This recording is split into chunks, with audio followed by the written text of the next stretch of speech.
Hello all, I'm Sai and you're watching The Book Dragon. In today's video, I'm bringing to you the spoiler-free review of Harry Potter and the Chamber of Secrets by J.K. Rowling. So let's just hop into today's video. As most of you who have been following me know already, I have this Harry Potter readathon going on my channel and we are reading all the 7 books across 7 months. It started in February and it will be ending in August. The second book from the series which we read is Harry Potter and the Chamber of Secrets in March, and next month we'll be reading Harry Potter and the Prisoner of Azkaban. If there's anyone new watching this video, do feel free to join the readathon and also read with us.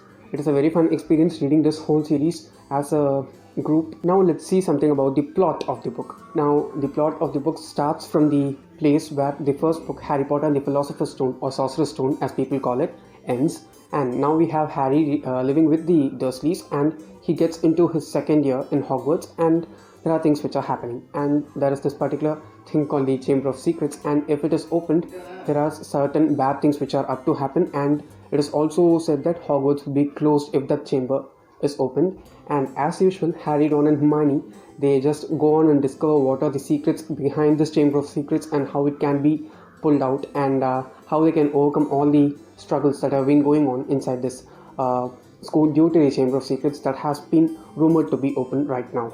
Talking about the characters of the book. Now the main 3 characters, Harry, Ron and Hermione, they are as usual, just as we saw in the first book. We can just see that their friendship has developed in a proper way, and they trust each other in a very jovial manner, and they are loyal to each other as well. Now apart from the main characters, all the side characters mostly have been developed in a proper way and in a very real way by J.K. Rowling in this book. Especially the Weasley family, all these 7 siblings, as well as the mother and father in the Weasleys, that is Molly and Arthur, all of them are fleshed out in a proper way. And she also sets up the third book at the ending of the second book in a proper way. She just lets out mentionings of Azkaban, which is the Wizarding World prison, and how bad wizards are treated there and how they go insane inside Azkaban. We have so many things going on, and we also have one character in this book who gets into Azkaban for a crime which he didn't do. All those things set up the third book in the series very well from this book. And we also have certain other things which occur later in the series. I'm not going to mention any of those in this video because they are going to spoil the further books for you. And it was a very good experience reading this book. And the characters, some of the new characters like Gilderoy Lockhart, they were very well crafted, and they felt like people who actually can exist in this world. So as far as the characters are concerned, the main characters have not gone that much development, but the side characters and other characters who just appear in this book, they have gone very good development, and they are fleshed out very well by J.K. Rowling. Further, we can discuss about the world building, which is the main important pillar which holds the whole series as a whole in a very proper way. And the world that has been crafted by J.K. Rowling is developed properly in this book, furthermore compared to that in the first book.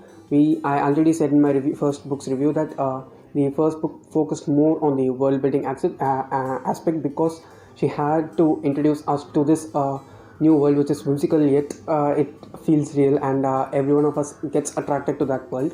She has developed that world very properly in this book, and she also expands the scope of the world.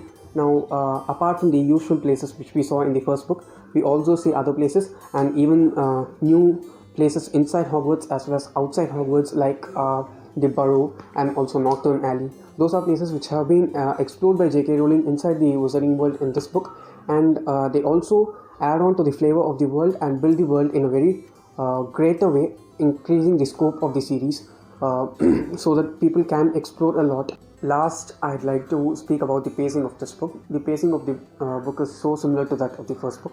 We just see that the whole book is just like the first book, with a different climax and certain twists in the plot, and the overall plot of the book was good, and the pacing, it was, I can say that it was decent. It was not dragged, it was not boring, and it was not rushed either. And as far as the magic system is concerned, the rules that have been specified by J.K. Rowling in the first book and this have been bound together in this one, and I couldn't see any inconsistencies in terms of magic in this book. And as a whole, considering this one as a middle grade book and the second book in a series, it was pretty good if you ask me. Since the next books in the series are very better compared to this one, this might feel a bit low in your list when you end up reading the whole series. So obviously I rated this 5 stars as well because I want other people to read, and if my 5-star rating makes the rating of this book to go high in Goodreads, and that ends up in more people reading this series, that's all I can wish for just by giving those 5 stars to this book. And also, if you'd like to get more content from me, do subscribe to the channel. If you like this video, give it a thumbs up and also share it to your friends. And also look out for the discussion video which I'll be posting very shortly after this video is out, because I have a lot more thoughts on this book compared to the first book, and I've also planned and I've structured the video properly in order to speak a lot about this book. Thanks for watching.